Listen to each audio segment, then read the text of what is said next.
நாளம் வா பரமோ உபகாரகம் இதம் ஏகம் பசூனாம் பதே. பஷ்யம் குக்ஷிகதான் சராச்சரகணான் பாஹ்யஸ்திதான் ரக்ஷித்தும் சர்வ அமர்த்தியபலாயான் ஔஷதம் அதி ஜ்வாலாகரம் பீகரம் நிக்ஷிப்தம் கரளம் கலே ந கிலிதம் ந உத்கீர்ணம் ஏவ த்வயா. ஆச்சாரியருக்கு ரொம்ப பிடிச்சமான விஷயம். ஆச்சாரியருக்கு சில விஷயங்கள்லாம் கொஞ்சம் அதிகமான பிரீத்தி இருந்திருக்க வேண்டும். மகாவிஷ்ணுவை முராரி முராரின்னு கூப்பிடுறதுல அவருக்கு ஏதோ ஒரு சந்தோஷம் இருக்கும். அந்த கோவிந்தனை பாடுவதில் அவருக்கு ஒரு பிரீத்தி அதிகம். அதனால தான் பஜகோவிந்தம் பஜகோவிந்தம். அம்பாளை சொல்கிறச்சே கூட அம்பாள் அப்படி தூக்குறா கீழேந்து. சம்சார சாகரத்தில் கீழே விழுந்து விட்டவர்கள், அந்த சாகரத்துக்குள்ளே மூழ்கி போனவர்களை அவள் தூக்குறாளாம். எப்படி தூக்குறா அப்படின்னா, நிமக்னானாம் தன்னுடைய தம்ஷ்டங்களில் தூக்குகிறாள். அவளுடைய தன்னுடைய கோரைப்பல்ல தூக்குறா. கோரைப்பல்ல தூக்குறான்னு சொல்லி நிறுத்த மாட்டார். எப்படி முராரி அன்னைக்கு வந்தாரோ, முராரி எப்படி தூக்கினாரோ, வராகமாக வந்து தூக்கினாரோ, வராகஸ்ய பவதி, முரரிப்பு வராகஸ்ய பவதி, முராரி வராகமாக வந்து எப்படி இந்த பூமியை தூக்கினாரோ அந்த மாதிரி நீ உன்னோட கோரப்பல்ல என்னை தூக்குகிறாயினர். அவருக்கு அந்த முராரியை பாடுவதிலும் கோவிந்தனை பாடுவதிலும் ஒரு பிரீத்தி அதிகமாக இருக்கும். அதே மாதிரி சிவபெருமான் நீலகண்டனாக விஷகண்டனாக ஆன அந்த சம்பவத்தை சொல்கிறதுலேயும் ஆச்சாரியருக்கு ஒரு அதீதமான சந்தோஷம் இருந்திருக்கு. அதைத்தான் இப்போ பாடுறாரு இங்க. குக்ஷிகதான். குக்ஷிகதான்னா உள்ளுக்குள்ளே இருப்பவர்கள், உன்னுடைய வயிற்றுக்குள்ளே இருப்பவர்கள், உள்ளுக்குள்ளே இருப்பவர்கள், உனக்குள்ளே இருப்பவர்கள். பாஹ்யஸ்திதான் உனக்கு வெளியிலே இருப்பவர்கள். சர அச்சர கணான் அசையக்கூடியவர்கள், அசையாமல் இருப்பவை. இவற்றையெல்லாம் காப்பாற்ற வேண்டும் என்பதற்காக ரக்ஷித்தும் பஷ்யம் ரக்ஷித்தும். ஐயோ இவர்கள்லாம் இருக்கிறார்களே, உள்ளுக்குள்ளே இருப்பவர்கள் இருக்கிறார்கள், வெளியில் இருப்பவர்கள் இருக்கிறார்கள், அசையிறது அசையாதது எல்லாம் இருக்கே, இதையெல்லாம் காப்பாற்றணும் அப்படிங்கிற ஆசையில் நீ என்ன பண்ணின? பசூனாம் பதே, பசுபதியாக இருப்பவனே நீ என்ன பண்ணின தெரியுமா? சர்வ அமர்த்திய பலாயன் ஔஷதம். ரக்ஷித்தும் சர்வ அமர்த்தியான்னு சேர்க்கலாம், இல்லை சர்வ அமர்த்திய பலாயன் ஔஷதம். தேவர்களுக்கு அமரர்களுக்கு கூட அவர்கள் கூட ஓடக்கூடிய, அவர்களை ஓடச் செய்யக்கூடிய ஒரு மருந்து.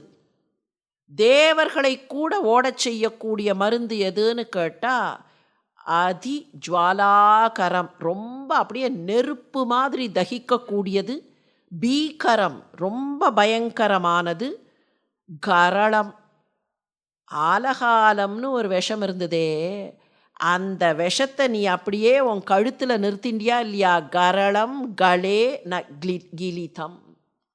அப்படியே உன்னோட கழுத்தில் கலே, உன்னுடைய கழுத்தில் அப்படியே நிறுத்திண்டியே, அந்த பெரிய பாய்சன் அப்படியே நிறுத்தினியே. அதுக்கு காரணம் என்ன தெரியுமா? இதையெல்லாம் காப்பாற்ற வேண்டுங்கிற காரணம்.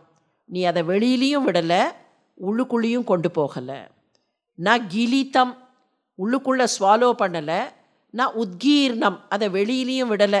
வெளியில் விட்டால் வெளியில் இருப்பவர்களுக்கெல்லாம் ஆபத்து, உள்ளுக்குள்ளே விழுங்கிட்டா உள்ளுக்குள்ளே இருப்பவர்களுக்கெல்லாம் ஆபத்து. உள்ளுக்குள்ளே இருப்பவர்கள் தான் குக்ஷிகதான், வெளியில் இருப்பவர்கள் பாஹ்யஸ்திதான். வெளியில் இருப்பவர்களுக்கும் ஆபத்து வரக்கூடாது, உள்ளே இருக்கக்கூடியவர்களுக்கும் ஆபத்து வரக்கூடாதுன்னா அதை விழுங்கவும் கூடாது, அதை துப்பிவிடவும் கூடாது. அதுக்காக அதை உன்னோட கழுத்தில் நிறுத்திண்டியே எல்லாரையும் காப்பாற்ற வேண்டும்ங்கிற அந்த எல்லாரையும் ரக்ஷகனாக இருந்து காப்பாற்ற வேண்டும்ங்கிற ஆசைதானே. இதைவிட பரம உபகாரகம் இதம் ந அலம் வா. இதை விட ஒரு பெரிய உபகாரம் நீ செஞ்சிருக்க முடியுமா? இதை விட ஒரு அன்பை நீ காட்டியிருக்க முடியுமா?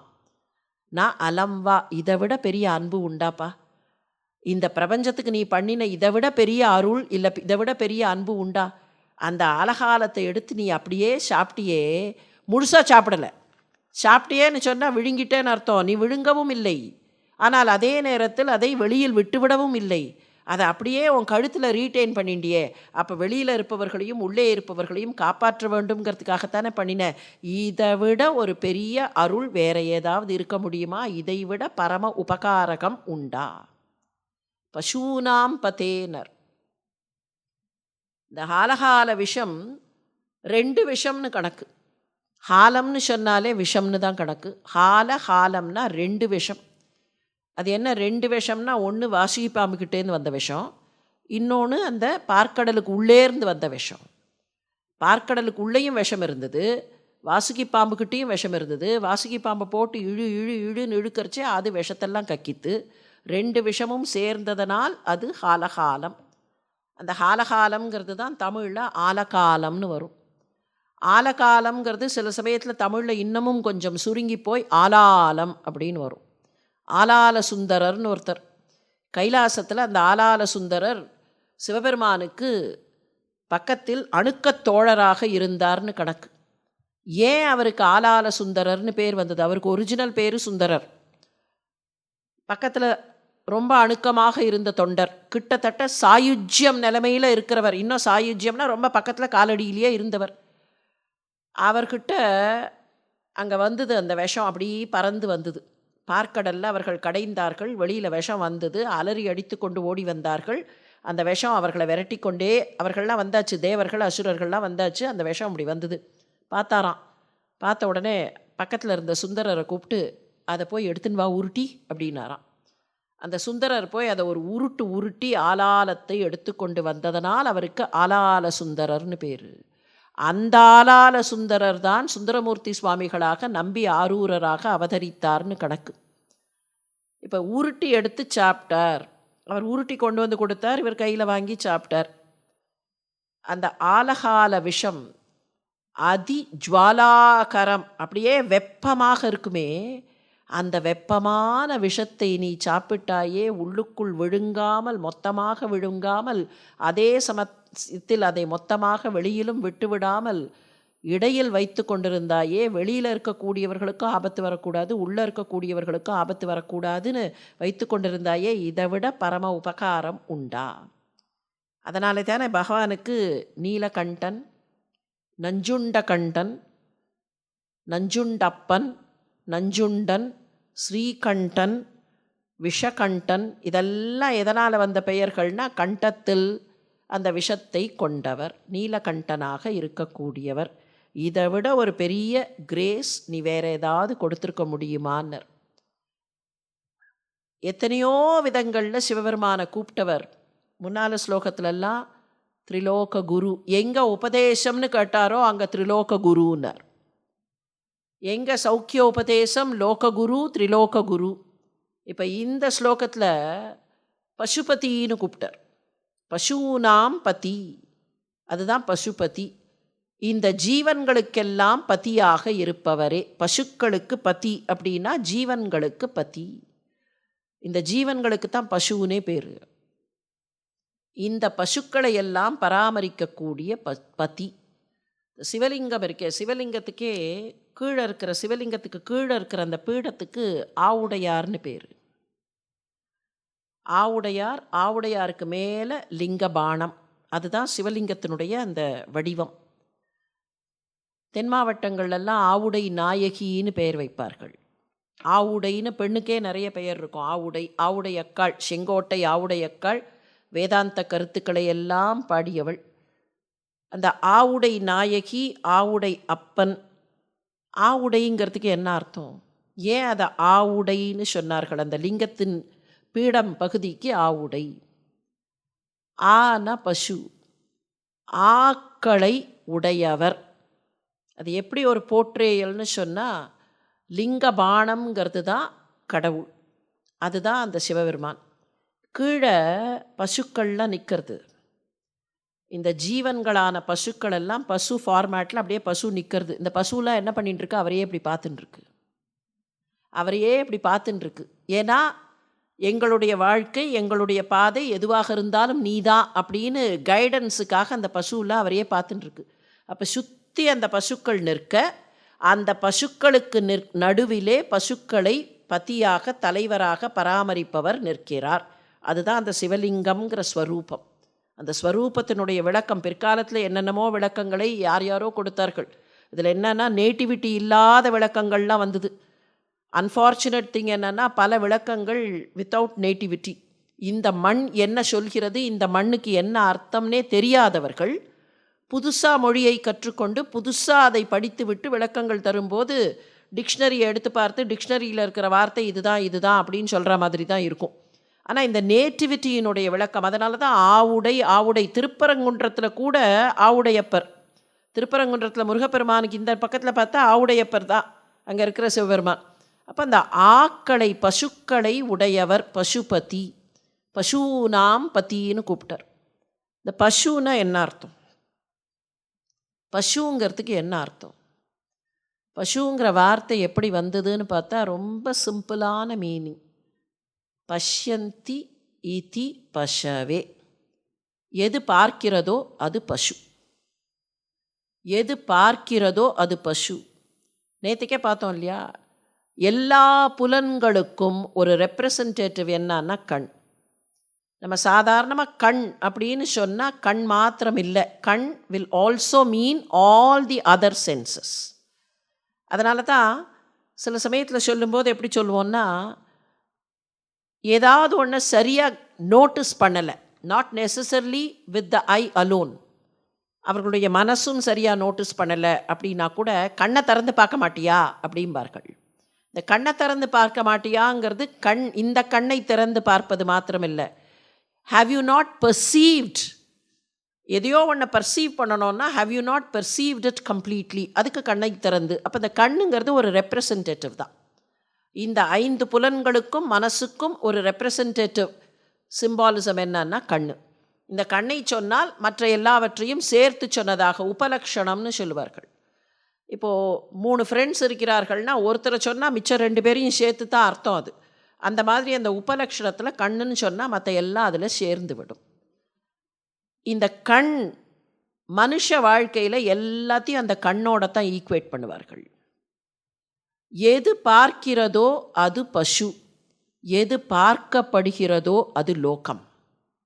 எது பார்க்கப்படுகிறதோ அது லோகம். லோன்னு சொன்னாலே லோ இஸ் த ரூட் வேர்ட். லோச்சனங்கிறதுக்கும் லுக்குங்கிறதுக்கும் லோகம்ங்கிறதுக்கும் ஒரே வேர்ச்சொல் தான். அந்த வேர்ச்சொல் லோங்கிறது தான். லோச்சனா என்ன, கண்ணு இல்லையா, மீன லோச்சனி. எது பார்க்கப்படுகிறதோ தமிழ்லையும் அதுதான். லோகம்ங்கிறது அங்கேருந்து வந்த வார்த்தை, தமிழ்லையும் பார். வையம்னு சொன்னால் என்ன, பார், பாருக்குள்ளே நல்ல நாடு அப்படின்னா பார்க்கப்படுவது பார். எது பார்க்கிறதோ அது பசு, எது பார்க்கப்படுகிறதோ அது லோகம். ஏன் இந்த வார்த்தைகள் இந்த மாதிரி வந்ததுன்னா, மனுஷ வாழ்க்கையில் we base everything on the இந்திரியங்கள். இந்திரியங்கள்னால் எதை உணர்கிறோமோ, இந்திரியங்கள்னால் எதை புரிந்து கொள்கிறோமோ, இந்திரியங்களை வைத்து எதை தெரிந்து கொள்கிறோமோ அதுதான் இந்த மனுஷ வாழ்க்கையினுடைய pulling force. Now going back to Nachiketas, இந்திரியங்கள் தான் உன்னுடைய வாழ்க்கை தேரை இழுக்க வேண்டும். இந்த 5 தான் வாழ்க்கை தேரை இழுக்க வேண்டும். அந்த வாழ்க்கை தேரை இழுக்கிற குதிரைகள் இந்திரியங்கள்னா அந்த குதிரைகளையும் தேரையும் சேர்த்து கட்டுறது மனசு. மறுபடியும் இதுக்கு மேலே உட்காந்து புத்தி செலுத்த வேண்டும்னா இது எல்லாமே அந்த இந்திரியங்களோடு தொடர்பு இருக்கக்கூடியவை.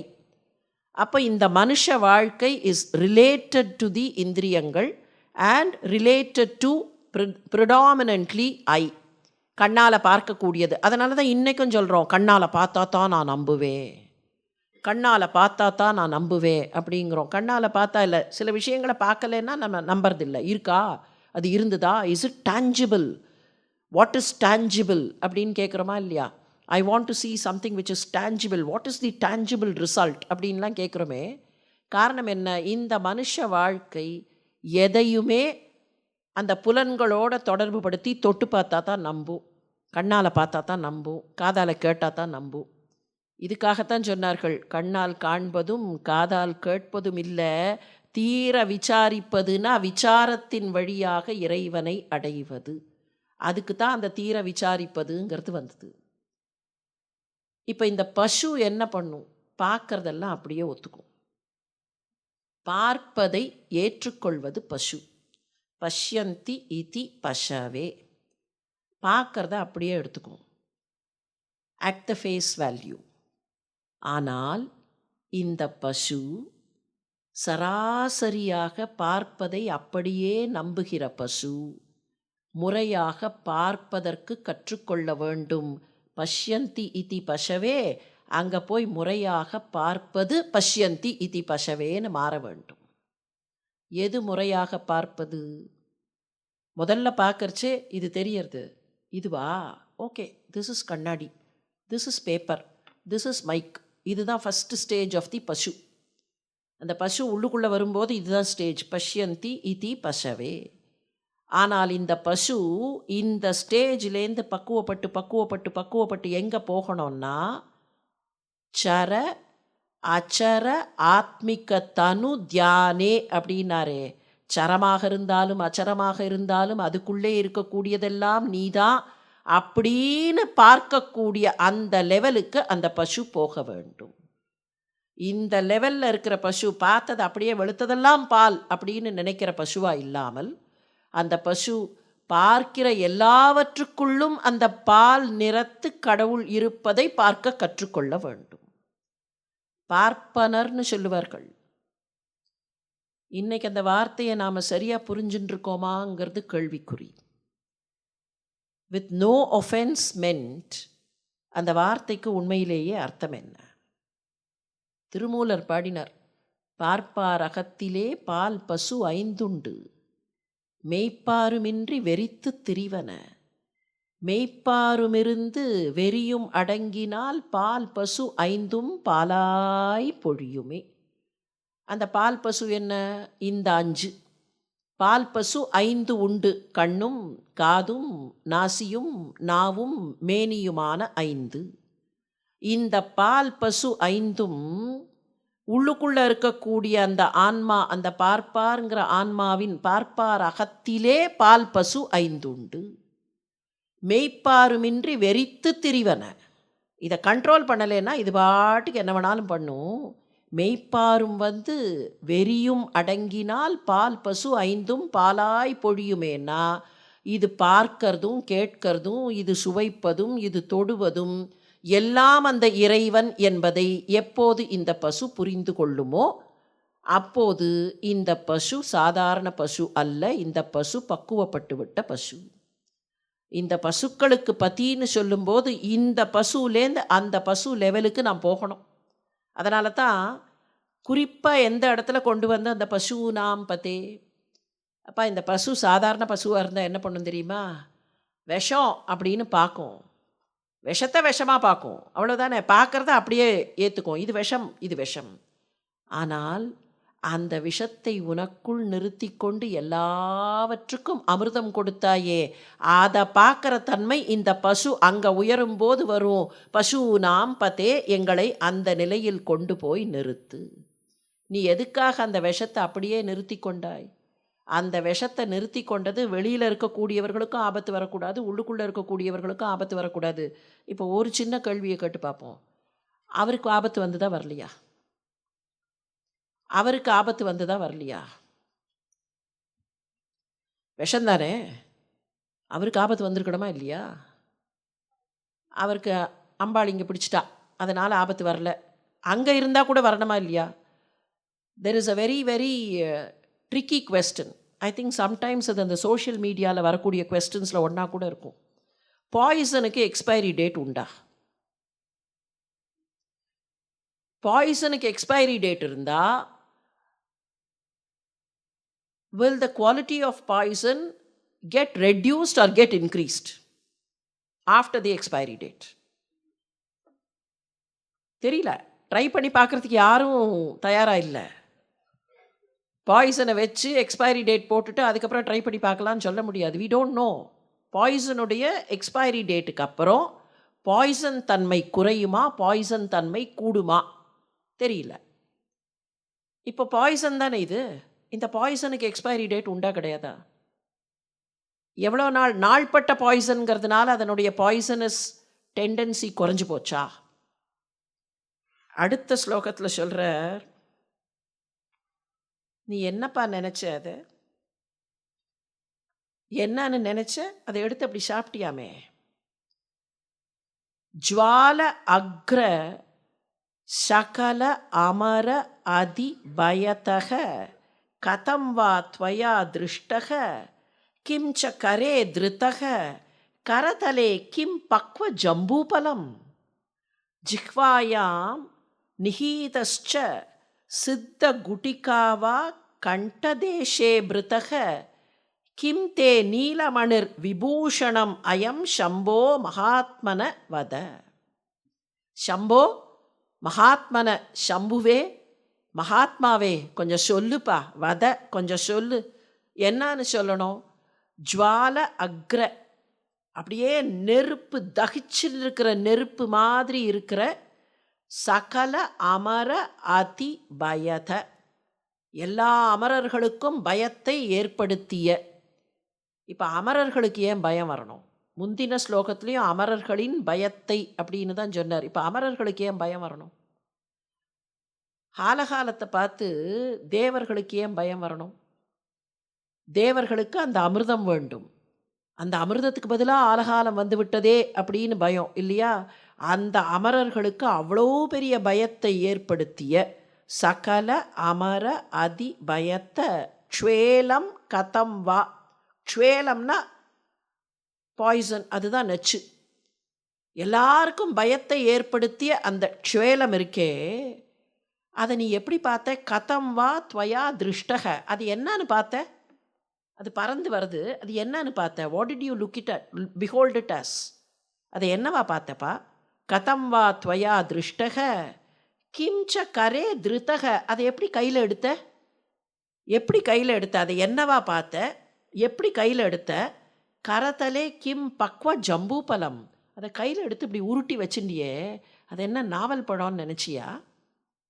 அது என்ன நாவல் பழம்? நாவல் பழம் அதே மாதிரி கலரில் டார்க் கலரில் இருக்குமா இல்லையா? அது என்ன உருட்டி நாவல் பழம்? உனக்கு நாவல் பழம்னா பிடிக்கும், இது ஒரு நாவல் பழம்னு நினச்சிட்டியோ ஒருவேளை? நாவல் பழம்னு கையில் வச்சுட்டியா? கரதலே கிம் பக்வ ஜம்பூபலம். சரி, அதுதான் போச்சு. அப்புறம் நாக்கில் வச்சியா இல்லையா? ஒன்று அது சூடாக இருந்திருக்கணும், இல்லை கசப்பாக இருந்திருக்கணும். விஷம்னா கசக்கும்னு நாங்கள் நினச்சின்னு இருக்கோம். ஜிஹ்வாயாம் நிஹிதஸ்ச, அதை எப்படி நாக்கில் வச்சுட்டு இருந்த? எப்படி பார்த்த? எப்படி கையில் எடுத்த? கையில் எப்படி உருட்டி ஜம்பூ பலமாக வச்சுட்டு இருந்தியா, இல்லை நாக்கில் எப்படி வச்சுட்டு இருந்த? சரி, அதுதான் போச்சு. ஒருவேளை சித்த குட்டிகாவா, ஒருவேளை அது ஏதோ சித்தர்கள் கொடுத்த மருந்து மாத்திரைன்னு நினச்சியா? குட்டிகைன்னு நினச்சியா? ஒரு குளிகைனா ஆஹா உருட்டி குளிகையாக சாப்பிட்றலான்னு நினச்சி சாப்பிட்டியா? சித்த குட்டிகாவா கண்டதேஷே பிருத்தக. சரி, அதை எடுத்து அப்படியே தொண்டையில் ஏதோ விபூஷணம் மாதிரி போட்டுண்டியா? அது ஏதோ அலங்காரம்னு நினச்சியா? கண்டதேஷே பிருத்தக கிம் தே நீலமணிர் விபூஷணம், உனக்கு ஏதோ அலங்காரம் பண்ணியிருக்கிறார்கள், யாரோ மாலை கொடுத்தார்கள், இந்த தேவர்களும் அசுரர்களும் அங்கே கடைஞ்சி ஒரு பெரிய மாலை வந்திருக்கு, அந்த மாலையை எடுத்து கழுத்தில் கட்டிக்கலாம்னு நினச்சி கட்டிண்டியா? அது என்னன்னு நினச்ச? What did you think of it as? அதை என்னன்னு நினச்சி எடுத்த? என்னன்னு எடுத்து இப்படி சாப்பிட்டா என்ன செய்தாய் அப்படின்னு ஒரு கேள்வி கேட்டார். அது என்ன ஜம்பூ பழமா? உனக்கு நாவலந்தீவில் நாவல் மரத்தடியில் உட்காரத்துக்கு பிடிக்குங்கிறதுக்காக இதை நாவல் பழம்னு நினச்சியா? நாவல் பழம்னு எடுத்து சாப்பிட்டுட்டியோ ஒருவேளை? நீ அப்படி சாப்பிட்டதுக்கப்புறம்தான் அது விஷம்னு தெரிஞ்சு அம்பாள் அப்படியே தொண்டையை பிடிச்சிட்டாளா? சரி, அம்பாள் தொண்டையை பிடிச்சா அது அந்த விஷம் அங்கே தானே இருக்குது. விஷம் தானே. இன்னும் சொல்லப்போனால் ஆலகால விஷம் அப்படி பட்ட உடனேயே தேவர்களும் அசுரர்களும் ஓடினார்கள். தேவர்களும் ஓடினார்கள், அசுரர்களும் ஓடினார்கள். அப்போ காற்று பட்டாலே விஷம்னு சொன்னால் அதை எடுத்து நீ சாப்பிட்ட, அம்பாள் கைப்பட்டுதுன்னு சொல்கிறோம். அம்பாள் கையிலையும் அந்த விஷத்தோட சூடு வெப்பம் வந்திருக்குமா வந்திருக்காதா? காற்று பட்டாலே வரக்கூடிய விஷம் தொண்டைக்குள்ளே போனால் அந்த விஷம் என்ன பண்ணியிருக்கும்? அம்பாளுடைய கைப்பட்ட அந்த விஷம் என்ன பண்ணியிருக்கும்? இப்போ அந்த விஷம் என்ன ஆச்சு? விஷம் எப்படி நிற்கிறது? விஷமாக நிற்கிறதா, இல்லை அந்த விஷத்தினால் வேறு ஏதாவது பலன் வந்ததா? இதுக்கு பதிலை எங்கே சொல்கிறார் தெரியுமா? இங்கே சொல்லலை, வேற ஒரு இடத்துல சொன்னார். அம்பாள்கிட்ட போய் ஒரு கேள்வியை கேட்டார். ஒரு அழகான கேள்வியை கேட்டார். அம்மா, எனக்கு ஒரு சின்ன சந்தேகம்மா. இந்த விஷம் சாப்பிட்டா என்னம்மா ஆகும்? அம்பாளுக்கு ஒன்றும் புரியல. அமுதம் சாப்பிட்டா என்ன ஆகும்? அமுதம் சாப்பிட்டா மரணம் வராது, எந்த விதத்திலேயும் ஆபத்து வராது. சரி, தேவேந்திரன் அமுதம் சாப்பிட்டானா இல்லையா? சாப்பிட்டான். பிரம்மா சாப்பிட்டாரா இல்லையா? சாப்பிட்டார். விரிஞ்சி பஞ்சத்துவம். விரிஞ்சியாக இருக்கிற பிரம்மா பஞ்சபூதங்களாக டிஸ்இன்டெகிரேட் ஆனார். விரிஞ்சி பஞ்சத்துவம். சரி, விநாசம் கீநாச, எல்லாருக்கும் நாசத்தை தரக்கூடிய யமன் அவனும் நாசமானான். தனதோ நிதனன், தனதனாக எல்லாருக்கும் தனத்தை தரக்கூடிய குபேரன் அவனும் இல்லாமல் போனான். பலவிதமான இந்திரர்கள், ஒரு இந்திரன் இல்லை, நிறைய இந்திரன், விதந்திரி மகேந்திரி, விதவிதமாக இருக்கிற இந்திரர்கள், அவர்கள்லாம் என்னானார்கள்? அவர்களும் அழிந்து போனார்கள். ஏம்மா, ஊழி பிரளய காலத்தில் இவர்கள்லாம் அழிந்து போனார்களா இல்லையா? ஆனால் இந்த விஷம் சாப்பிட்டவர் மாத்திரம் டான்ஸ் ஆடிண்டே இருக்காரு. எப்படி அது?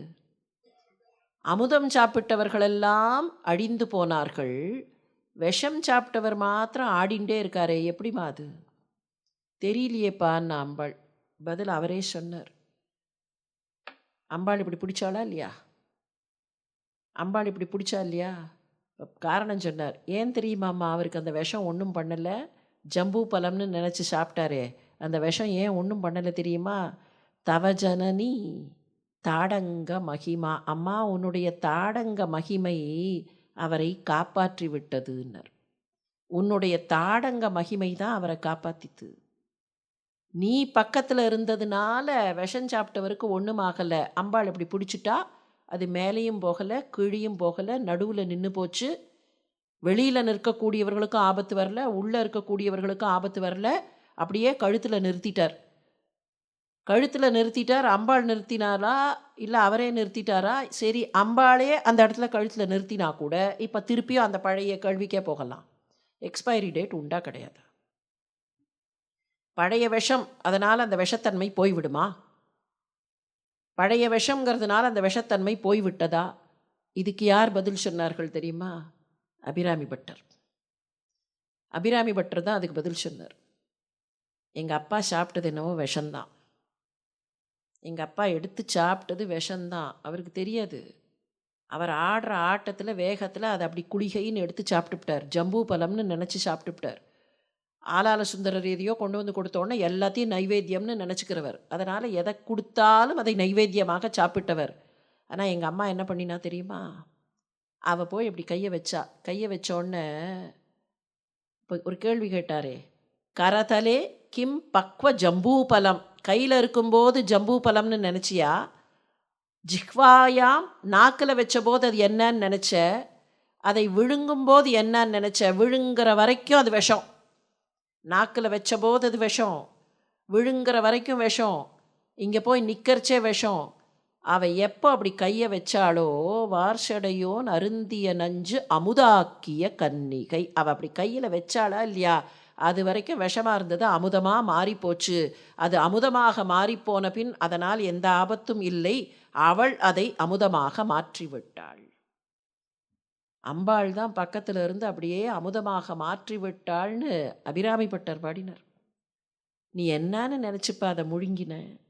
ஜிஹ்வாயாம் நிஹீதஸ்ச சித்த குட்டிகாவா கண்டதேஷே பிருதக கிம் தே நீலமணிர் விபூஷணம் அயம் சம்போ மகாத்மன வத. உனக்கு என்ன அது விபூஷணமா? நீ அணிந்து கொள்வதற்கு அது என்ன அலங்காரமான ஒரு ஆபரணமா, ஒரு ஆர்னமெண்ட்டுன்னு நினச்சியா? ஆர்னமெண்ட்டுன்னு நினைக்கிறதுனால தானே இன்னி வரைக்கும் அவருக்கு என்ன பேர்? நீலகண்டன், விஷகண்டன், ஸ்ரீகண்டன். ஏதோ ஒரு ஆர்னமெண்ட் போட்டுருக்கார், ரொம்ப அழகான கழுத்தில் அழகான ஆர்னமெண்ட் போட்டுருக்காருங்கிறமே. உனக்கு எது விபூஷணம்? என்ன சொல்லாமல் சொல்கிறார் தெரியுமாங்க? உனக்கு எது விபூஷணம் தெரியுமா? எங்களை காப்பாற்றுறதுக்காக எல்லா தீமையையும் நீ ஏற்றுக்கொள்கிறாயே, அந்த தீமைகளையே உன்னுடைய ஆபரணங்களாக அணியக்கூடியவனே. பாம்பு போட்டுருக்காரே மேலெல்லாம், அந்த பாம்பு எங்கேருந்து வந்தது? இத்தனை பாம்பு இருக்கே அவர் மேலே. பாம்பு அணிந்தவர் எங்கேருந்து வந்தது அந்த பாம்பு? நீலகண்டனாக இருப்பவர், பாம்புகளை அணிந்தவர், புலித்தோலை அரை கசைத்தவர். அப்படித்தானே? புலித்தோலை அரை கசைத்து புலி அதழ் ஆட, அவர் ஆடும்போது அந்த புலி அதழ் ஆடுகிறது. தாருகவனத்து முனிவர்கள் செய்த ஆபிசார ஹோமம். தாருகவனத்து முனிவர்களுக்கு தங்களை பற்றி ஒரு பெருமை. நாங்கள் கரெக்டாக எங்களுடைய கர்மத்தை எல்லாம் செய்கிறோம், எனவே எங்களுடைய கர்மம் பெரியது, நாங்கள் வேறு யாரை பற்றியும் கவலைப்பட வேண்டியதில்லை. சடங்குகள் முக்கியமானவை, கர்மாக்கள் முக்கியமானவை. செய்ய வேண்டிய கர்மா, செய்ய வேண்டிய யாகம், செய்ய வேண்டிய யஜ்ஞம் முக்கியம்தான். ஆனால் it cannot become plainly ritualistic. வெறும் ரிச்சுவலாக அதை பார்த்தா அதில் ஒன்றும் இல்லை.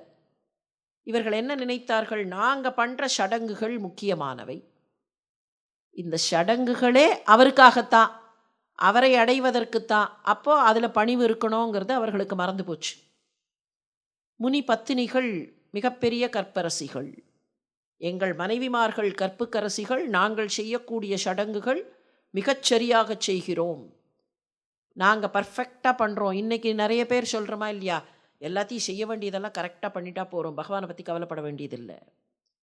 நான் செய்யறதெல்லாம் பர்ஃபெக்டாக பண்ணுறேங்கிறச்சேயே நான் செய்கிறேங்கிற எண்ணம் வந்ததுன்னா அங்கே பிரச்சனை வரும். அப்போ அந்த மாதிரி இருந்தவர்கள் தாருகவனத்து முனிவர்கள். அவர்களை அடக்குவதற்கு ஒரு பக்கத்தில் இவர் பிக்ஷாடனராக போனார், அந்த பக்கத்தில் அவர் மோகினியாக வந்தார். மோகினி நடந்து போனா. அது வரைக்கும் பர்ஃபெக்டாக யாகங்களை செய்து கொண்டிருந்த முனிவர்களுக்கு மந்திரங்கள் எல்லாம் காணாமல் போயின, மோகினி மாத்திரம் கண்ணுக்கு நின்னா. இந்த பக்கத்தில் பிக்ஷாடனர் முனி பத்தினிகள் இருந்த குட்டில்கள் பக்கமாக போனார். போய் பவதி பிக்ஷாந்தேகினர், பிக்ஷையிடுவதற்காக வந்தவர்கள் இவ்வளவு அழகா, பிச்சை எடுக்கிறவர் இவ்வளவு அழகானார்கள். அப்போ அவர்களுடைய கற்பு நிலை, அந்த மனநிலை பெருசுன்னு நினச்சது, அது கெட்டு போச்சு. அங்கே சலனம் வந்தது, இங்கேயும் சலனம் வந்தது. இப்போ இந்த முனிவர்களுக்கு கோபம் வந்தது. நியாயமாக பார்த்தா எப்படி கோபம் வந்திருக்கணும்? நாம மந்திரத்தெல்லாம் மறந்து போயிட்டோமே. அப்படி மந்திரத்தெல்லாம் மறந்து போனதுக்கு யார் காரணம்? இந்த மோகினி எதிரில் வந்தாலே, அந்த மோகினியை பார்த்தோமே, மோகினியை பார்த்தோன்னே சலனத்தில் தானே நம்ம மந்திரம் மறந்து போச்சுன்னு அவர்கள் நினைக்கல. இப்போ அவர்களுடைய கோபம் மோகினி மேலே போகலை. கோபம் நியாயமாக பார்த்தா தங்க மேலேயே போயிருந்துருக்கணும், அதுவும் போகலை.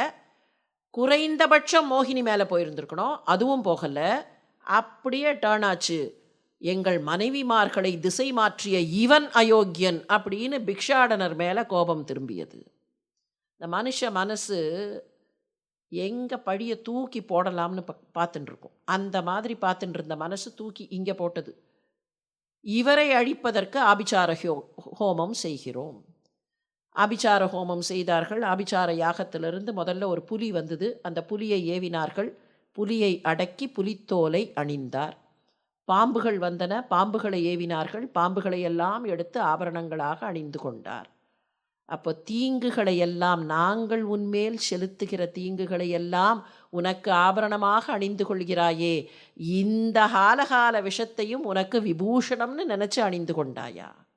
இது ரொம்ப அழகாக இருக்கே, நீலமணிக்கல் ரொம்ப பிரமாதமாக இருக்கே, பேசாமல் இந்த நீலமணிக்கல்லை போட்டுக்கலான்னு நினச்சி இந்த நீலமணிக்கல்லை உன்னுடைய கழுத்தில் அணிந்து கொண்டாயா? கிம் தே நீலமணிர் விபூஷணம் அயம்.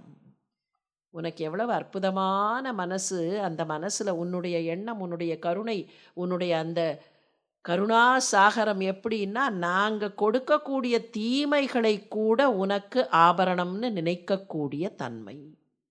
எங்கள் தீமை எங்களோட விஷம், அந்த விஷத்தை தானே அங்கே ஹாலஹால விஷம் வந்ததுன்னா, வாசுகி பாம்புக்கிட்டே அந்த விஷம் வந்தது. அவர் கழுத்தில் போட்டுருக்கிற பாம்பு வாசுகின்னு கணக்கு. சிவபெருமானுடைய மேலே இருக்கக்கூடிய பல பாம்புகளில் கழுத்தை சுற்றி இருக்கிற ஒரு பாம்பு, அப்படி கழுத்தை சுற்றி இப்படி தலையை படம் எடுத்தா மாதிரி தலையை வச்சுட்டுருக்கோம், அந்த பாம்பு வாசுகின்னு கணக்கு. அந்த வாசுகி பாம்பையும் எடுத்து தான் அணிந்து கொண்டார். அப்போது தீமைகளை, குறைகளை, குற்றங்களை எல்லாம் உனக்கு அணிகலனாக நினைக்கக்கூடிய எப்பேற்பட்ட பரோபகாரம்பா, இந்த பரோபகாரம், இந்த கருணை எப்படிப்பட்டது?